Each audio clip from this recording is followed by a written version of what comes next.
Bir nəfər deyir, gördüm xanım Fatimə Zəhra Həzrət Həmzənin qəbrinin üstündə ağlayır.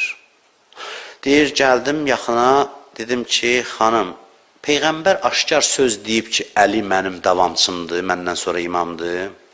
Həzrət Zəhra deyir, mənə dedi ki, Qədirxum yaduzdan çıxıb, necə yəni sual verirsən? 100 neçə min adamın qabağında deyib, necə sual verirsən? Deməyib ki, kimin mövlası mənəm, Əli onun mövlasıdır, deyib.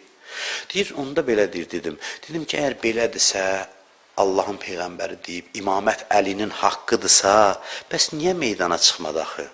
Niyə meydana çıxmadı? Hamı meydandaydı, bu görsənmirdi axı. Onda deyir, xanım Zəhra mənə dedi ki, Ləqəd qalə Rasulullah sallallahu aleyhi və aleyhi və səlləm, məsəlül imam, məsəlül Kəbə. Deyirsən, bəs eşitməmsən Peyğəmbər buyurub ki, imam Kəbə kimidir, imam Kəbə kimidir və iz tu'ta və la tə'ti, cəmaat onun başına dolanır, Kəbə cəmaata tərəf gəlmir, imam oturar, cəmaat ona tərəf gələr. Özdə necə gedəsən, bu da şərtdir, ha? Havaya düşüb getmək yox. Cəmaat gəldi də 3-cü xəlifədən sonra Həzrət Əlinin qapısına. Həzrət Əli dedi ki, məni buraxın, gedin başqasına tərəf.